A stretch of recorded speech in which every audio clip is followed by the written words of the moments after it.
Então, primeiramente, agradecer ao convite, né, do Éder, da professora Gena e de todo esse enxame, e agradecer ao André Matos, né, que ele é fotógrafo, meliponicultor e me cedeu essas fotos lindas, essas abelhas que vocês estão vendo.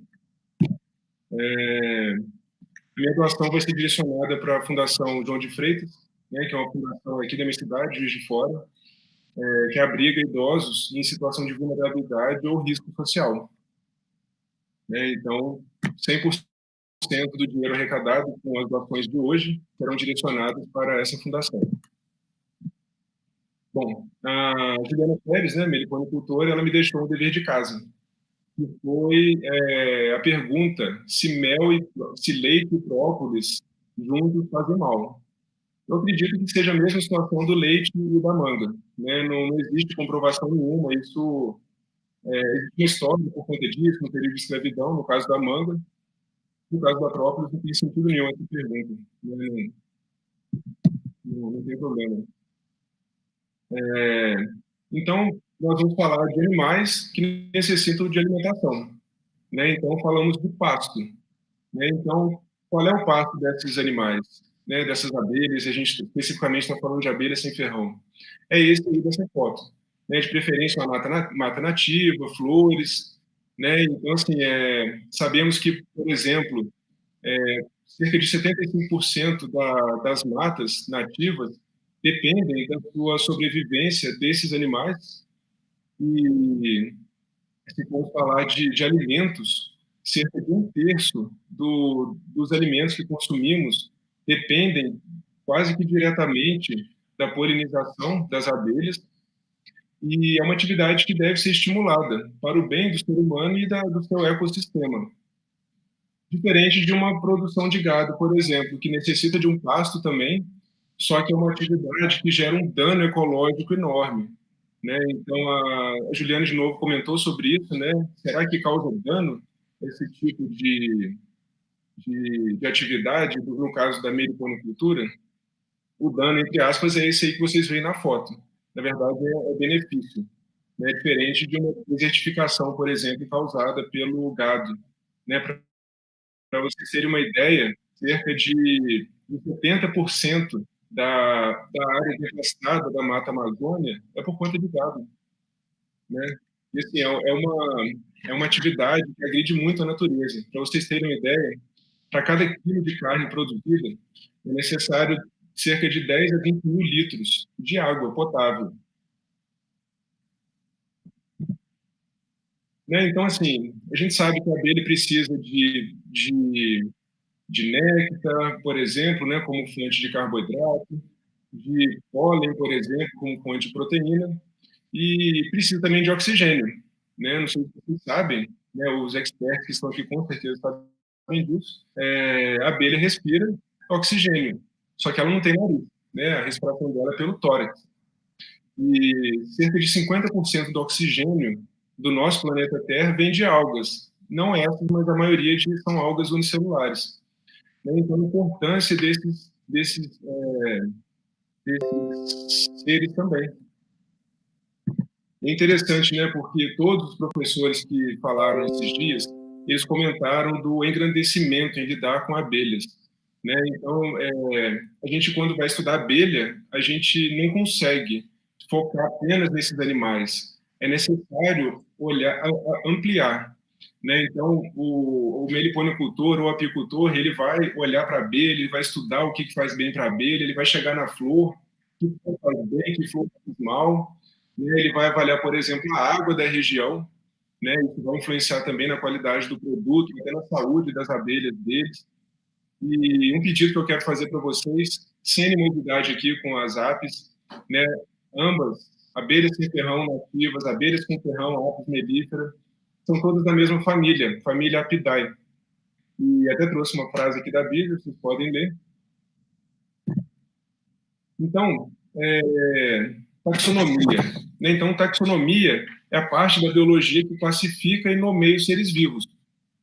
Né? Então, dentro desses taxons, dessas classificações, reino, filo, classe, ordem, família, apis e os meliponídeos são iguais. Né? O que muda são as tribos, né, o gênero e espécie.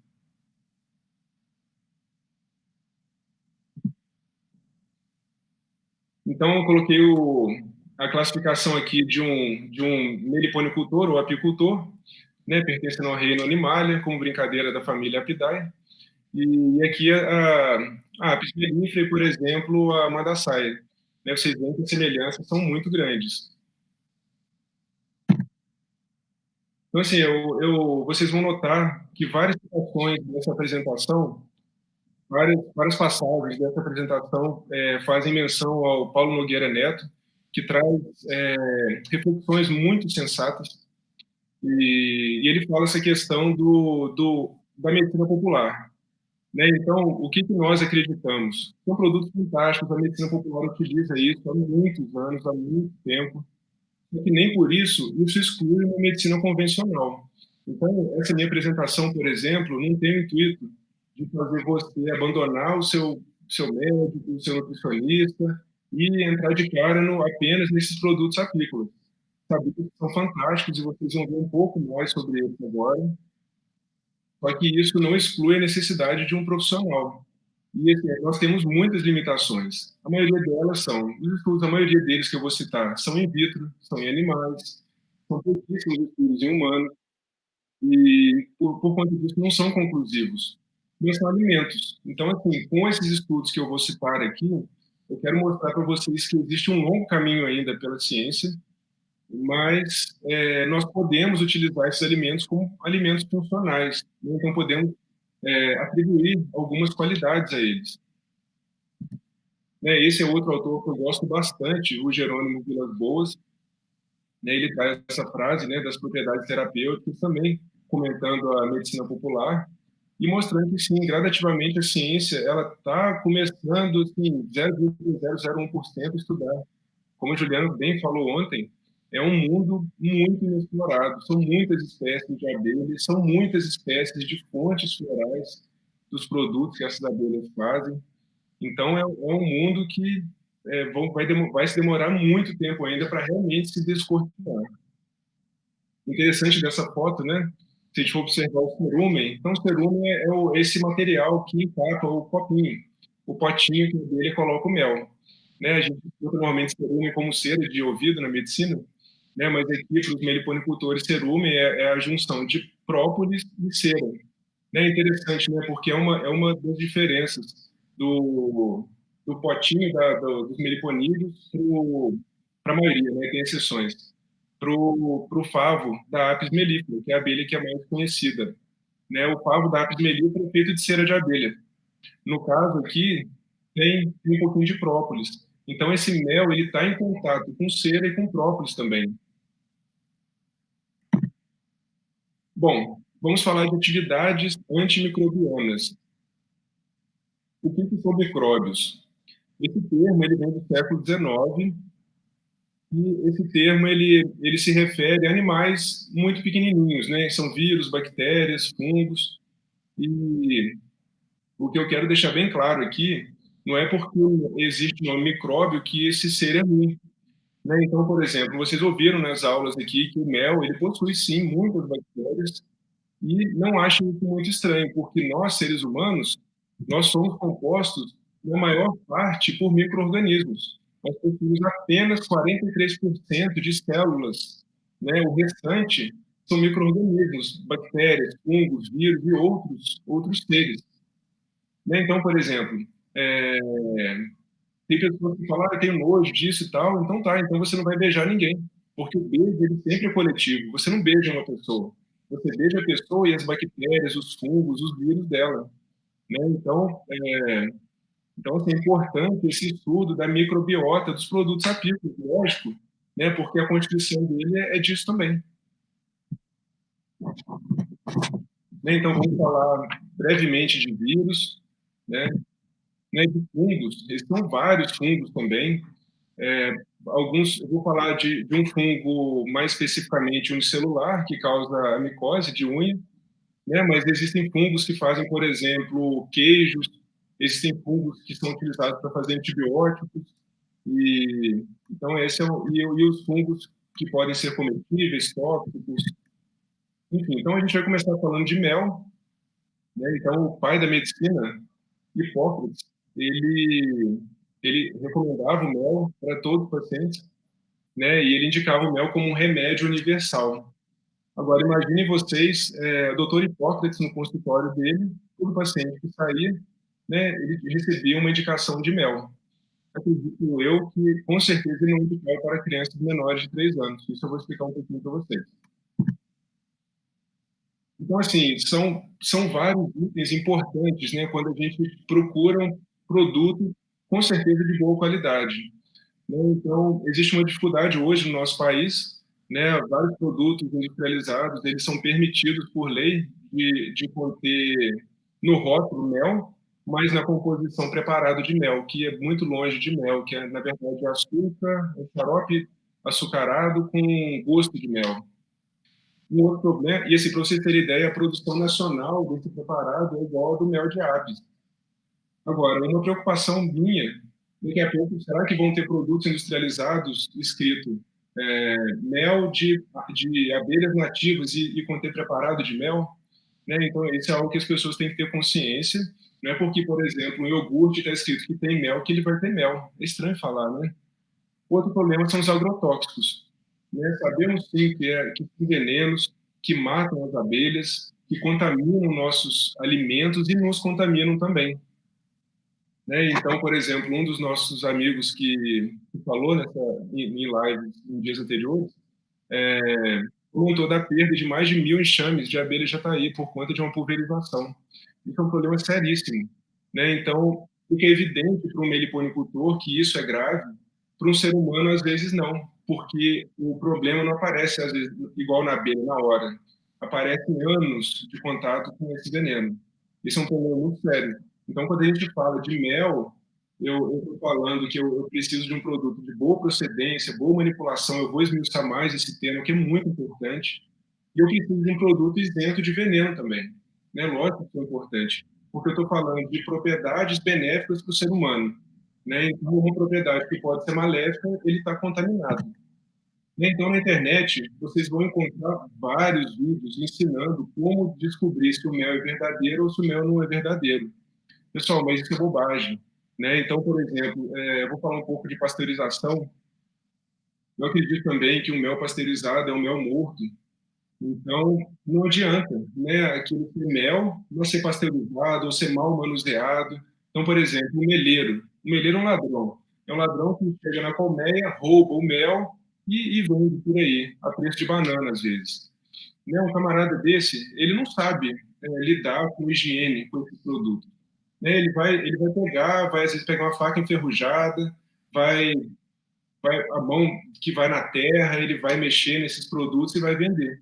E aí é um problema sério, né? Porque é um produto que vai causar problema com grande certeza e, e isso é ruim para todo mundo, na verdade. É ruim para o ecossistema porque matou o enxame na maioria das vezes, é ruim para o consumidor. O mel mais famoso, né? Eu gosto de citar bastante esse mel mais famoso. Muitos acham que o mel mais famoso é o mel Manuka, né? O mel Manuka é o mel da Nova Zelândia, que ele é muito estudado. Eu vou comentar também sobre ele aqui nessa aula. É um mel muito estudado por ser medicinal. Então, tem muitos estudos comprovando a atividade antimicrobiana desse mel, por conta de uma substância que denominaram o MF. Vou mostrar para vocês. Mas, na verdade, o mel mais famoso é o mel Gibson. E, pessoal, entendam uma coisa.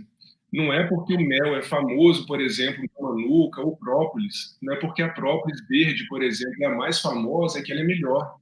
Eu acredito que essa é uma das perguntas mais frequentes que eu recebo. Qual que é o melhor mel? Qual que é melhor própolis? A resposta é alguém que falou isso também. Se alguém tiver essa resposta, essa pessoa não sabe o que está falando. Né? A gente tem indícios na ciência. Então, por exemplo, eu tenho teses que comparam própolis verde com vermelha. Eu tenho estudos que falam um pouco da composição da própolis baiana, da própolis captotrigona, né, da própolis de outras abelhas. Então, são indícios que a gente tem. Né? Mas agora, afirmar qual é melhor, qual a composição de todas, se alguém souber, nos diga, por favor. Né? Então, assim, um grande cuidado que nós temos que ter. Existem sinais tóxicos. né? Esse mel já é reconhecido, né? Eu, com grande respeito ao grande taxonomista Linneu e ao nosso amigo Marcos Abelha, lá da Bahia, eu mudei o nome dessa abelhinha ladranzinha, né? Valestinelli pagã, né? Como diria minha avó, não é católica. E, né, ela infringe um dos mandamentos, um dos 10 mandamentos da Bíblia: não roubais. Essa abelha, ela rouba o mel, ela não forrageia. Na verdade, o forrageamento dela, né, a busca de alimento é em outros enxames, e ela produz o mel altamente tóxico. Então, acredita-se que ele é tóxico por conta de substâncias ácidas que ele libera no momento do ataque e ele ingere para fazer o transporte. E isso provavelmente transforma esse mel em tóxico, né? Então, é um mel que a gente deve evitar. Essa questão é muito importante, é muito mal compreendida, né? A questão do botulismo da hepatite A e de coliformes fecais. Foi uma conversa intensa que eu tive, por exemplo, com a doutora Gena, né? Mandei mensagem ontem para ela, inclusive, um tempo atrás. Então, assim, é, os produtos apícolas, eles normalmente eles não são contaminados pelas abelhas com estes contaminantes, né? Eles são contaminados pelo homem. Então, por exemplo, uma lida com esses produtos sem higiene, aí sim pode haver botulismo, pode haver hepatite A e pode haver coliformes fecais, né? Então, existe uma necessidade de maior entendimento desses, desses contaminantes para não haver confusões também. Então, por exemplo, o vírus da hepatite A, ele pode ser destruído a temperaturas que chegam a 85 graus. Uma pasteurização, hoje o Ministério da Agricultura indica, por exemplo, a pasteurização até 71 graus. Não pega o vírus da hepatite A. Ou então, por exemplo, o botulismo, os poros do botulismo, ele é uma forma de preservação dessa bactéria. No mel, normalmente não se encontra a toxina, né, que é altamente letal até para o adulto, mas o esporo pode conter, né, se mal manuseado. Essa é uma questão importante, tá? Mas mesmo assim, se os alimentos que contêm esse esporo, se forem pasteurizados, não vai ser eliminado o botulismo, nem a toxina e nem o esporo.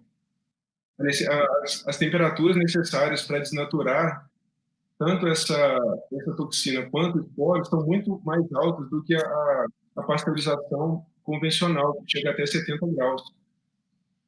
Tá? E, assim, e o que a gente recomenda realmente a crianças, mesmo sabendo que é uma questão de mais higiene do apicultor, indicamos crianças apenas acima de 3 anos consumirem mel e produtos apícolas. Né? Eu sempre falo o seguinte: se um ser humano ele vai viver até 80 anos, ele tem 80 menos 3 para consumir tudo isso. Não tem necessidade de consumir nessa época. Tá? Por mais que a gente saiba que possa trazer benefícios, tem riscos. Né? Então, imagine que um apicultor lidou mal com aquele produto, contaminou o mel com esporos do Clostridium botulinum. A criança, ela não. Assim, os estudos são distantes. Alguns estudos falam que crianças até 1 ano não conseguem destruir esse esporo, outros estudos 2 anos, outros 3. Por isso que eu falo, por segurança, 3 anos. Né? Então, não tem necessidade. E eu gosto de falar, sempre que eu falo do botulismo, né, a lei do retorno, a lei do karma, né, porque muitos têm medo do Clostridium botulinum, no botulismo, da toxina botulínica, só que hoje é uma prática médica aplicar essa toxina naturalmente manufaturada para fins estéticos. Né? Então, algo que era temido, não pode, tem que pasteurizar, sabendo que isso é um tema bem controverso, é utilizada hoje pela medicina. Né? E interessante, né? Quando a gente estuda a abelha, eu vou falar um pouquinho dessa Schwartziana quadripunctata. O nome dela é difícil, né? Assim como do Arnold Schwarzenegger, parece que são os mesmos nomes. No caso do Arnold é a espécie, no caso dessa abelhinha é o gênero. Mas essa abelhinha, existem indícios de que ela utiliza muitos excrementos, né? Então, foi outro tema que eu conversei bastante com a doutora Gena, e ela fala que no manejo do meliponário é possível oferecer barros para essas abelhas não pegarem esses excrementos, né? E mesmo se elas pegarem, os excrementos são utilizados principalmente em partes externas da colmeia. Ela não usa, por exemplo, na composição do cerumen, que vai entrar em contato direto com o mel. E dizem que é um mel muito gostoso dessa abelhinha. Essa é uma dúvida minha, né? Então, a fonte proteica mais comum das abelhas é o pólen, né? No caso, quando o pólen é estocado, é chamado de pão de abelha ou samburá, né? Os meliponicultores falam bastante desse nome. Mas foram descobertas algumas abelhas que, ao invés de consumir o pólen como fonte proteica, utilizam carniça, né? Então, será que essa abelha faz um mel de boa qualidade? Eu acredito que não, mas eu coloquei uma interrogação aí. Né? Então, de novo, né, a Irapuá, por exemplo, chamada até de abelha cachorro aqui na minha região, ela coleta sim esses excrementos, né, mas no manejo adequado do meliponário pode trazer muita segurança nessa questão, né, desses hábitos anti-higiênicos dessas abelhas. Né? E aqui uma fofoca, né, o grande professor Kerr, ele no ano, se não me engano, de 1975, ele observou algumas abelhas apis melliferae cutelares ou então enfim, duas subespécies, a italiana e a africana, africanizada. Ele observou que elas podem coletar água de esgotos e elas podem andar sobre pés humanos. Então, assim, vejam como que é importante o entorno do meliponário, do apiário ser cuidado. Então, por exemplo, se possui apenas esgoto em volta desse meliponário, a abelha vai coletar essa água, infelizmente. Né? Ou então essas abelhas que precisam de barros na construção do seu ninho, se não tem barro e tem apenas fezes, ela vai pegar, possivelmente. Então, o meliponicultor tem que cuidar de todo esse ecossistema para garantir um produto final de excelência. E esse cuidado, o apicultor, lógico que tem que ter. Então, por exemplo, a Universidade de Viçosa já até estudou qual refrigerante a apis mellifera mais gosta, né? Porque na falta de produtos naturais, ela vai coletar refrigerante, sorvete, né? No caso dos meliponíferos, muito menos. Então, a gente vai falar de ação antibiótica, né? Antibiótica, antibactérias. São vários itens, né, que compõem esse arsenal do antibiótico, dos MEIs, né? O que eu gostaria de citar aqui é a glicose oxidase, é uma enzima produzida pelas abelhas, e essa enzima ela forma o peróxido de hidrogênio, né, que é a água oxigenada, e forma outra substância que é responsável pela acidez do mel. Né? Então, assim, é sabido que essa água oxigenada, né, que contém o mel, ela tem um efeito altamente antibiótico. Só que altas temperaturas, 65 graus, já desnatura essa enzima. Né? Então, o que acontece? Aqueceu, ocorre perda da ação antibiótica desse produto. Né? Então, é uma preocupação muito grande. Né? Então, o que será que é melhor? Eu matar o produto, aquecendo ele e tentando garantir alguma qualidade, o que não garante, ou então realmente investir em conhecimento e mostrar para o meliponicultor, para o apicultor, técnicas de higiene para eles manusear esse produto. Né? Então, a acidez, o pH dos méis é baixíssimo. A média do pH do mel de apis e do mel de meliponídeos é cerca de 3,5, 3,6, são semelhantes. Mas os méis de meliponídeos tendem a ser um pouco mais ácidos. Né? Então, terpenos, pinosembrina, são várias substâncias que conferem essa qualidade antibiótica. E, pessoal, eu não estou falando mal de álcool gel. Tem que usar álcool gel nesse momento, tá? Fica em casa. Né? A abelha, ela não tem álcool gel para limpar as patinhas delas. Né? Então, o que elas vão fazer? Elas têm a necessidade de criar mecanismos antibióticos. Né? E é por isso que tem vários mecanismos. A gente não sabe todos, a gente sabe alguns. Né? Então, aquela tabelinha mostra alguns dos mecanismos que a abelha utiliza para se proteger de bactérias ruins ou de crescimento exagerado de boas também.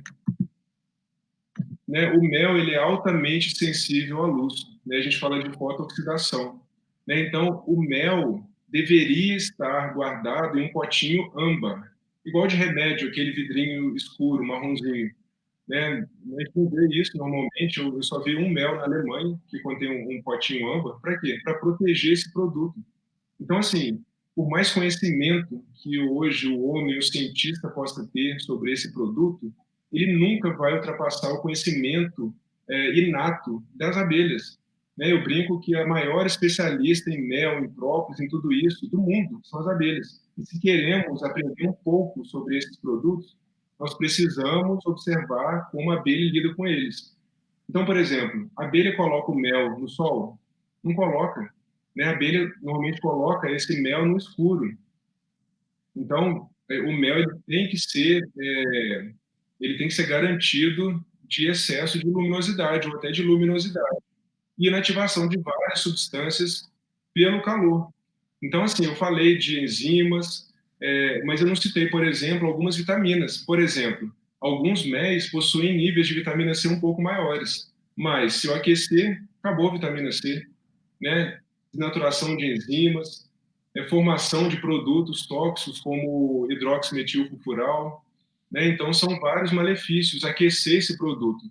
E aí a gente vai pensar, será que a abelha aquece mel? A abelha nunca aquece mel, né? Então, se o mel cristaliza, a gente pode colocar em banho-maria? Particularmente, eu abomino essa opinião, né? A abelha não faz isso, como que eu vou fazer? Ela sabe muito mais que eu,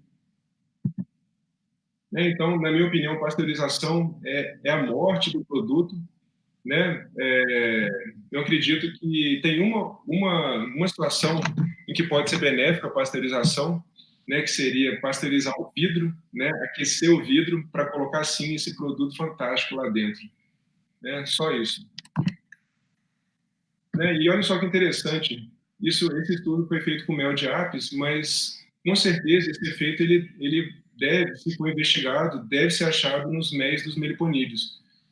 Aceleramento do crescimento de bactérias boas do nosso intestino, né? Por conta de alguns pré-bióticos, algumas substâncias que possuem esses méis, né? Que fazem crescer bactérias boas no nosso organismo, que sabemos que são responsáveis por manter a nossa imunidade funcionante de maneira muito mais eficaz, né? Então, olha que interessante, né? Um crescimento até 100 vezes por conta desses prebióticos, né? Então, o mel, ele possui várias qualidades. A gente vai pontuar essa questão da questão antimicrobiana, mas o mel, inclusive, tem estudos, olha essa imagem, né? Foi uma revisão de 2017, né? Recente, uma revisão mostrando, um estudo mostrando benefícios do mel para os diabéticos, né? Então, a gente volta de novo nessa questão. Isso tem benefício? Tem estudo que mostra? Tem. Né? A gente pode até combinar de conversar mais sobre isso. Só que o médico, o nutricionista, ele deve ser consultado, né? Então, eu conversei uma vez com um professor meu que eu gostava bastante e perguntei, o diabético pode consumir mel? Ele falou, pode. Ele consome açúcar, desculpa, macarrão, arroz. A questão é a quantidade. Então, deve ser numa dieta balanceada, o mel ele pode trazer benefícios, sim. Né? Então, tem estudos mostrando o mel protegendo o estômago, propriedades anticancerígenas, antioxidantes, enfim, são vários estudos mostrando por vários mecanismos. No caso aqui, são mecanismos que mostram efeitos antitumorais do mel, né? Por exemplo, modulação do estresse oxidativo, diminuindo as espécies reativas de oxigênio, enfim, são várias formas de atuar através dessas substâncias que vocês observam em cima do mel e dos seus produtos em prol do ser humano. Agora, essa tese de doutorado aqui, eu não canso de ler ela, né? Eu adoraria conversar com o autor, o cara é genial. Ele estudou, na verdade, 12 méis de 12 espécies de abelhas sem ferrão. Eu coloquei 13 porque ele estuda mel de abelha jataí, ele divide, né, em mel da abelha jataí de Minas e uma de São Paulo. Ele estudou 25 méis de abelhas de apis mellifera, não pasteurizados, vejam que interessante, unifloral e multifloral. Ele comparou com o preparado de mel, a gente pode falar assim, e comparou com o mel manuka, que é um mel famoso, né, por ter propriedades antimicrobianas. Enfim, para começar, então, vamos falar sobre um pouco desse mel manuka lá da Nova Zelândia. É, ele é conhecido por possuir uma substância chamada OMF, né, fator único manuka. É uma substância não peróxido, né? E qual que é a vantagem de não ser um peróxido? Né? Algumas feridas ou néctar ou até o pólen pode conter uma enzima chamada catalase. Essa enzima catalase ela pode inibir a ação antibiótica do peróxido ou da água oxigenada. Então, esse mel possui essa substância, que tem o fator antimicrobiano altíssimo, né? E é vendido a um preço elevado, e muitas pessoas, principalmente na Europa, América do Norte, acreditam que o melhor mel do mundo é esse daí, mel manuka. Então, ele estudou algumas bactérias, alguns fungos e avaliou a atividade antimicrobiana desses méis e do xarope. Um dos fungos que ele avaliou foi o Trichophilus rubrum, que é um fungo que causa um dos causadores da onychomicose, que é a micose da unha do pé. Então, realmente, o mel manuka, vejam, é fantástico, né? Comparado com esses outros méis e o xarope, tem, né? Então, mel de açapeixe, mel de cipó-uva, mel de angico, só ele teve a atividade antifúngica.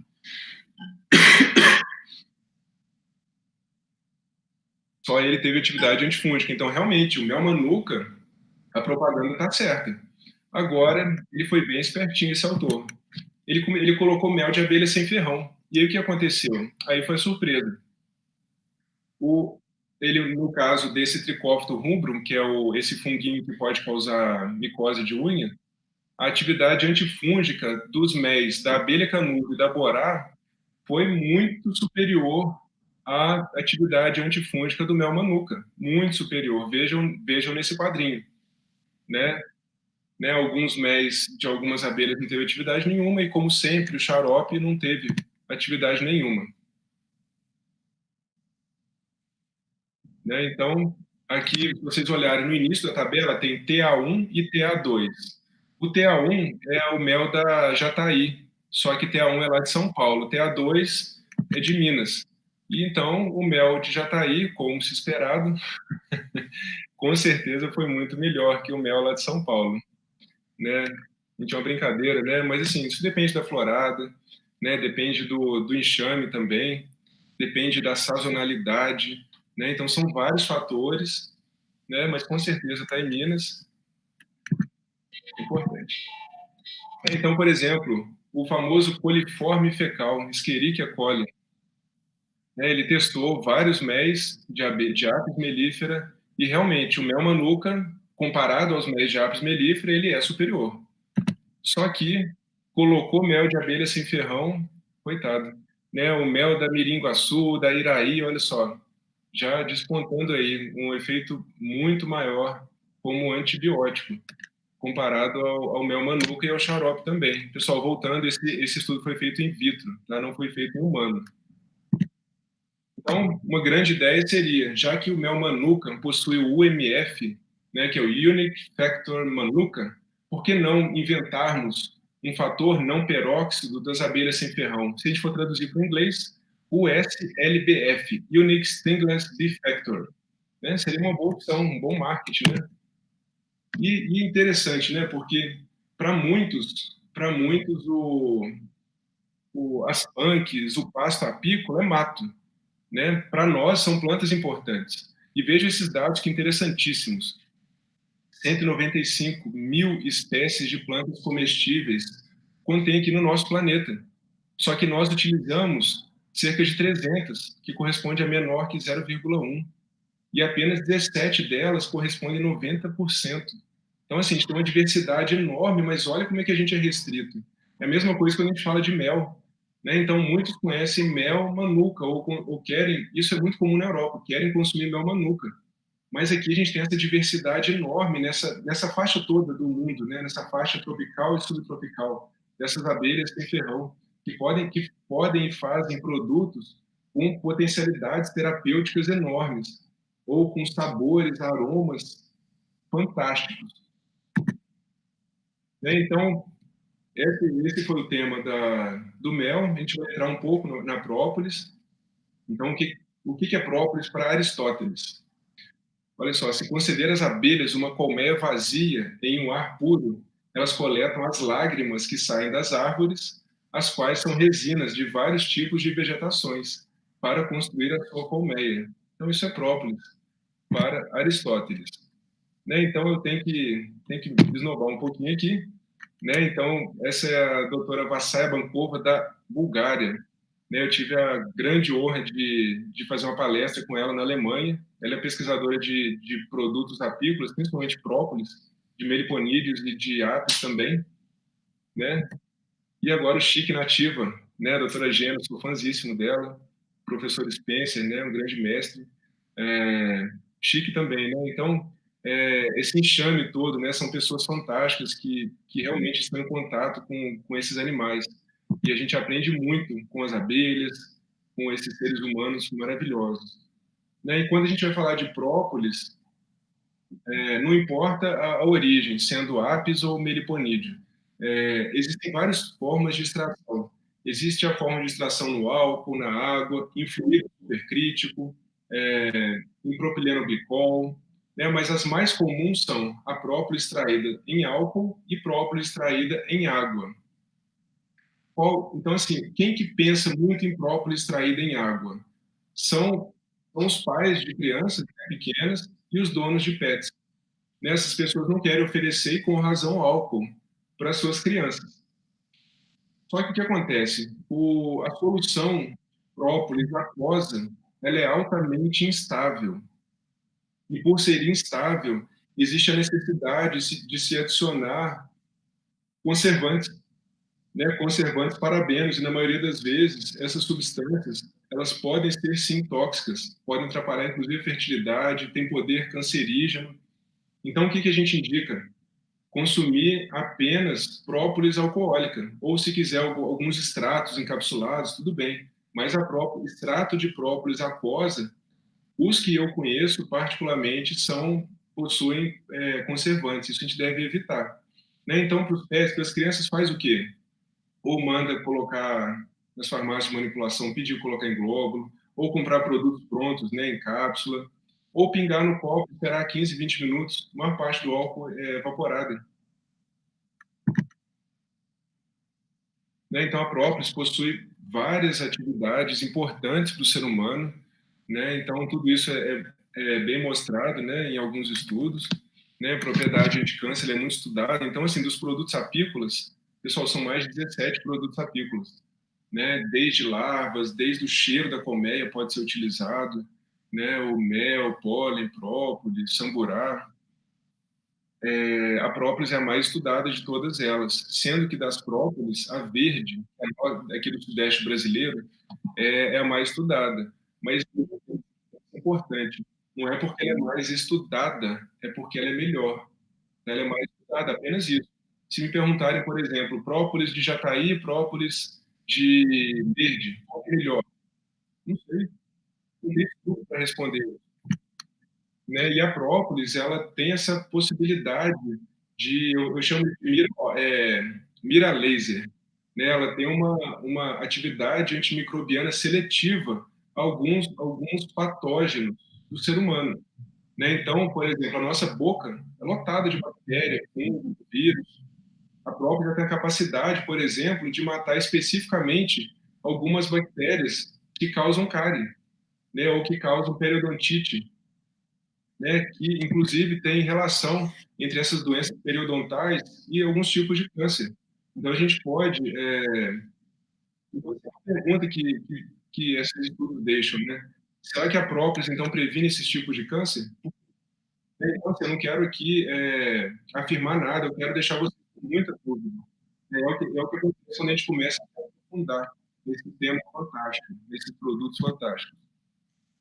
Então, existe esse estudo, né, com a geoprópolis de Uruçu, um estudo muito interessante que ele avalia o potencial antimicrobiano. Né? Então, já o própolis, o que, que é? É própolis com cera e solo. Né? Então, esse estudo mostrou, por exemplo, que o própolis já teve atividade que pode acontecer. Assim, ou então, o Natal Streptococcus mutans, que é o causador da cárie dental. E esse aqui, cenas para o próximo capítulo, né? Professor Gênero. Própolis azul de Mandaçaia, nos aguardem. Então, esse foi um livro que eu fui convidado a participar, para falar. Pacientes que utilizaram própolis verde e como no moço desse cara, eu tive um grande destaque, né? Tem que pegar uma lupa para ver meu nome. Bom, eu acredito que eu fui bem rapidinho, eu consegui terminar tudo certo, e agora a gente abrir para dúvidas. Opa, tem muita dúvida, gente.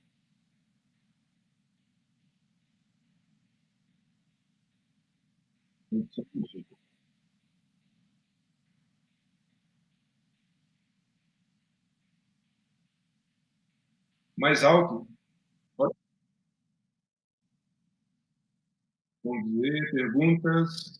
Diogo Zanon. Qual a melhor forma de conservar o mel de abelha sem ferrão, tendo em vista a conservação de seus benefícios? Desumidificação ou maturação?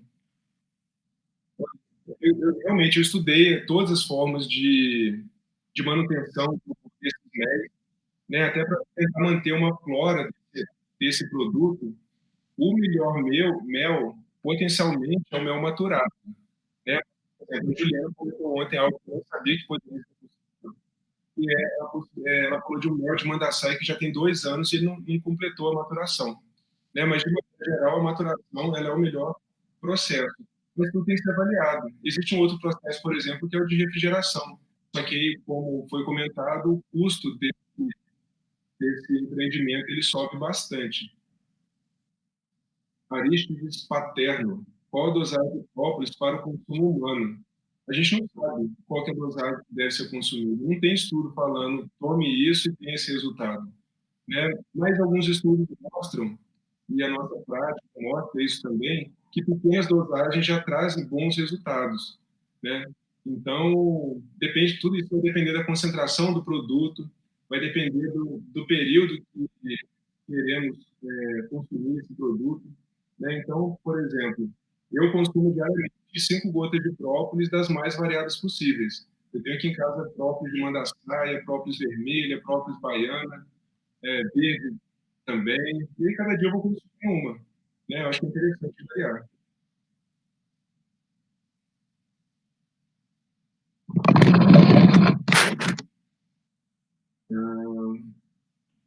Vamos lá. Tiago Donizete, como fazer a própria Jataí para consumo? Como coletar da caixa Jataí? Faz nas beiradas. Olha, essa pergunta é uma pergunta prática, eu vou deixar para os meliponicultores. Tá? Eu sou meliponicultor também, mas o meu estudo maior são os estudos, é a prática com o uso desses produtos, né? Eu vou deixar para os próximos colegas responderem, que tem muito mais prática do que eu. Né? Eu tenho poucos colmeias e a minha lida com eles ainda é muito pequena. Tiago Reginaldo, em um meliponário que visitei estava passando fezes na tampa. Essa ou essas abelhas que estavam passando ao entrar na colônia pode contaminar o mel ou o pólen? Obrigado. Então, essa pergunta é muito boa, né? Então, assim, o ideal é que haja um bom manuseio desse meliponário. Então, assim, deve ser ofertado a essas abelhas, né? Como isso, quem me ensinou isso foi a doutora Eugênia, né? Barros para ela poder levar para a colmeia, para fazer o batume, né? Para fazer as paredinhas da colmeia, para botar na parte externa, né? Mas até onde eu estudei, mesmo as abelhas coletando esses excrementos, essas fezes, o mel não é contaminado e ela não usa álcool gel. Interessante, né? Qual abelha produz o mel manuka? Apis mellifera. Apis mellifera. Existe abelha sem ferrão na Nova Zelândia? Olha, se eu não me engano, Nova Zelândia está em área subtropical. Deve ter. Doutor, tem informação sobre o mel da feiticeira. Mel da feiticeira. Não conheço. Interessante. Nunca vou falar. Meliponário Sampaio, Micael, o mel de jataí é seguro para pingar nos olhos conforme ditado popular? Interessante essa pergunta, né? Eu aprendi, a primeira vez que eu ouvi falar sobre o uso do mel de jataí para problemas oculares foi num congresso de apiterapia da Alemanha, lá na Alemanha, na Sociedade Alemã de Apiterapia. Isso já tem uns 7, 8 anos. E depois que falaram lá, eu vi que realmente aqui no Brasil ele é muito utilizado. A gente escuta bons relatos, né? Eu nunca li estudos sobre isso. Eu sei que algum dos países aqui da América Latina até vende um colírio com mel de abelha jataí, mas mais informação que isso eu não posso oferecer. Jorge de Oliveira Diogo, parabéns, muito esclarecedor sua apresentação. Quais proporções e como preparar o própolis medicinal? Então, assim, uma receitinha que eu gosto muito é a que a Juliana, podem conferir na aula de ontem da Juliana, eu colocar uma pequena porção de água, porque existem frações da própolis que são melhor dissolvidas na água, sendo que a maior parte delas são dissolvidas no álcool. Então, pode olhar na aula dela que ela ensina direitinho a proporção. Tirei própolis, Jiraí, saiu vermelha. Nossa, o lábio inglês. Então depende da origem floral, né? Igual, por exemplo, o própolis de apis de manguezal, lá de rabo de bugio, sai vermelhinha. Se eu não me engano, da aroeira também pode ser vermelhinha, né? Muito legal, deve ser lindo. São própolis lindos. Meliponário Sampaio. Depois de quanto tempo abandonada a alimentação interna, posso considerar o mel puro novamente? Então, assim, essas perguntas práticas, né, eu vou deixar para os nossos colegas que têm muito mais conhecimento responder. O que o senhor pode dizer sobre o uso do mel de jataí no tratamento da catarata? Está repetindo a pergunta, né? José Dantas, boa tarde, próprio de melífona de própolis. Pode ser aproveitado para consumo humano? Sim, pode sim ser aproveitado. Pergunta devido à possível contaminação do barro. Parabéns. Obrigado, José. São muito poucos estudos desses produtos, né? E o ideal é que Então, assim, eu estou falando sim, mas assim, a gente não tem nenhum dado nem oficial para responder essa pergunta. A gente tem alguns estudos com geoprópolis, eu mostrei um, né, que mostra a própria juruçu e a atividade antimicrobiana, antitumoral. Só que esses estudos, a maioria das vezes, como eu falei, são in vitro ou em animais. O ideal é que esse meliponário, o meliponicultor oferte para essas abelhas, né, no entorno dos enxames, barro, para evitar essa coleta de substâncias indesejáveis. Por cabala, o que o senhor agora, muito bom, acha do mercado de mel e própolis de abelhas nativas? De que forma poderíamos agregar valor aos nossos produtos e ganhar mercados além fronteira? Olha, essa pergunta foi respondida ontem pela Juliana, ela falou muito sobre isso. O que eu vejo que falta é conhecimento. Então, eu comento com muitas pessoas desses produtos, a maioria das pessoas que eu comento olham para mim como assim, né? Abelha sem ferrão, né? Igual a Juliana falou, mas pegou o ferrão e tirou? Como assim? Né? Então, a primeira coisa é conhecimento, é mostrar. É igual está acontecendo um movimento na alta gastronomia, utilizando esses méis. E eles às vezes sabem mais do que a maioria das pessoas. Né? Que, por exemplo, o mel da Borá tem um sabor, tem um aroma totalmente diferente de um mel da Jataí, que vai ser diferente da Jataí de Minas, de São Paulo, de outro estado, né? Que parece que no país inteiro essa abelhinha. Né? Então, eu acredito que um bom início é esse, né? Conhecimento, né? Mostrar para o mundo a existência disso. Né? Então, por exemplo, ano passado, quando eu fiz a palestra com a doutora Vassaya Bankova, da Bulgária, um apicultor, ele tinha mel de jataí e ele estava cobrando €1 para as pessoas pingarem esse mel nos olhos. Né? Então, é conhecimento, é mostrar, né? Mostrar a beleza, mostrar a importância para a natureza. Eu acho que tudo começa aí com conhecimento. Existe algum estudo sobre a qualidade da própolis da tubuna? Não me recordo.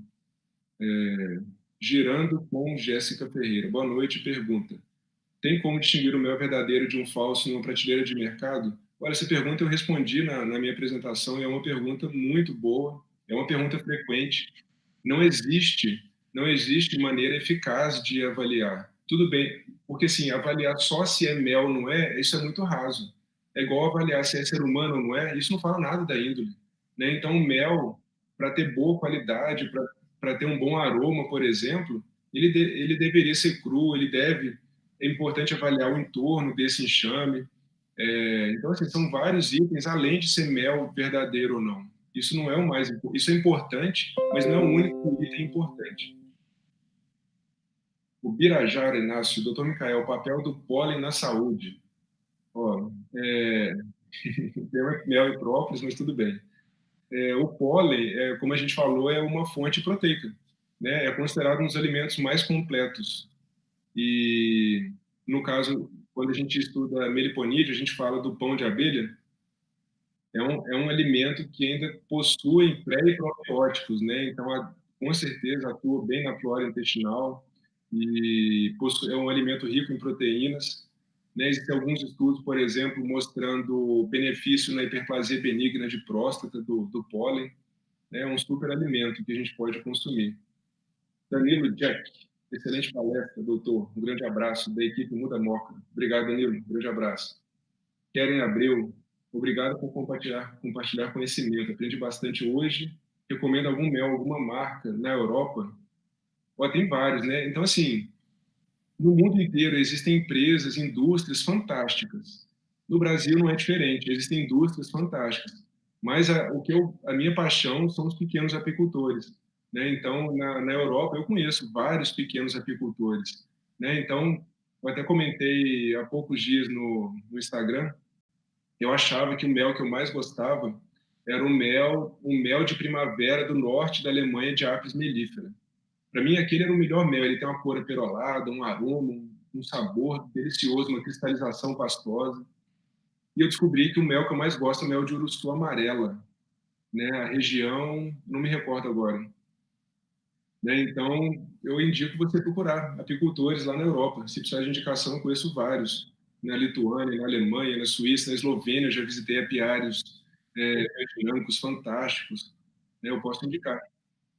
Querem abrir. Ah, tá. Alessandro Monteiro, um médico indicou a PAI, o própolis verde, no tratamento de um problema do rim. Este é algum estudo que indica que o própolis tem efeito. Estou lendo rápido, desculpa. Um médico indicou ao meu pai o própolis verde no tratamento de um problema no rim. Existe algum estudo que indique ou comprove que esse própolis tem efeito e possa ser indicado para esse tipo de doença? Sim, tem uma tese de doutorado, foi feita em alguma universidade aqui no país, e essa foi em seres humanos, né, pacientes com problema renal crônico, e mostrou que a própolis verde ela diminui a proteinúria, a perda de proteína pelos rins. Né? Então, mostrou um benefício muito grande da própolis verde para esses pacientes. Tá? Isso tem estudos, sim, em humano. É um dos poucos que eu conheço. Falar das doações. Então, tem um QR Code aqui pertinho na tela, e as doações que vocês fizerem hoje vão para o abrigo João de Freitas, aqui de Juiz de Fora, que abriga idosos em situação de risco social. Foi um local onde eu fiz estágio, na Faculdade de Medicina, né, e eles têm um trabalho muito sério, muito bonito com os idosos. Bom, eu acho que eu respondi todas as perguntas. Eu espero que eu não tenha corrido demais. Eu agradeço a atenção de todos vocês. Né? Hoje teremos uma live com o professor Tiago Francoy, às 19 horas. E obrigado, até a próxima.